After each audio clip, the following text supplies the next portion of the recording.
Algérie-France, le pyromane Bruno Retailleau persiste. Le ministre français de l'Intérieur, Bruno Retailleau, ne veut pas lâcher son morceau politique avec quoi il nourrit ses ambitions présidentielles et son ego. Il était dit, depuis son entrée au gouvernement, que sa seule préoccupation c'est l'Algérie, l'État algérien et surtout les Algériens. Il ne rate aucune occasion pour rallumer les incendies ou souffler sur les braises, ou pour rebondir médiatiquement et distiller son venin. Il est toujours présent pour entretenir les tensions entre l'Algérie et la France, et mettre en échec tout processus de normalisation. Haineux comme personne au sein de sa mouvance raciste, xénophobe et anti-musulmane, Retailleau ne semble guère prendre les précautions d'usage, défiant son président et piétinant les règles de sa hiérarchie. Hier ce pyromane a réitéré ses attaques contre l'Algérie, en abusant de sa fumeuse ligne dite rapport de force. Il menace même de prendre de nouvelles mesures. Selon lui, les 12 agents français expulsés d'Algérie sont très choqués.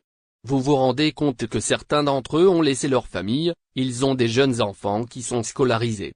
D'autres ont une épouse ou une compagne qui est algérienne. Donc, non seulement c'est une rupture sur le plan professionnel, mais il y a aussi l'aspect affectif, l'aspect familial, a-t-il dit. Un pur cynisme qui feint d'oublier que ce choc, qu'il évoque après avoir rencontré les agents expulsés qui émargent dans ses services, est semblable à celui subi par les fonctionnaires algériens expulsés par Paris en représailles. L'agent consulaire qui a été arrêté sur la voie publique, sans le moindre respect de son statut et au mépris des règles, des lois et des conventions, n'a-t-il pas une famille, n'a-t-il pas subi une rupture?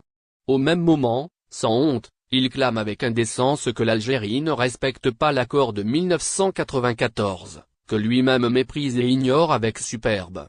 Il lance, comme toujours, sa triptyque sans salle, octe fait immigrés clandestins, pour dénigrer, critiquer et faire du chantage. Pour Retailleau, il n'y a aucun avancement dans cette situation, dévoilant cette fois sa prochaine feuille de route anti-algérienne. Pour l'instant, on en est là, et si on en reste là, je n'imagine pas qu'on ne puisse pas prendre de nouvelles mesures, a-t-il menacé, réitérant qu'il fallait poser un rapport de force.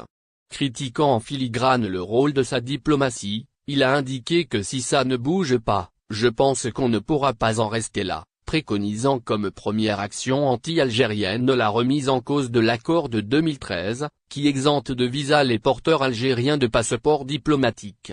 C'est une exception d'ailleurs par rapport aux autres pays du Maghreb. Je pense qu'il faut suspendre cet accord, et puis il y a aussi d'autres voies, d'autres moyens, a ajouté Bruno Retailleau, sans donner de détails sur ce programme dirigé contre l'État.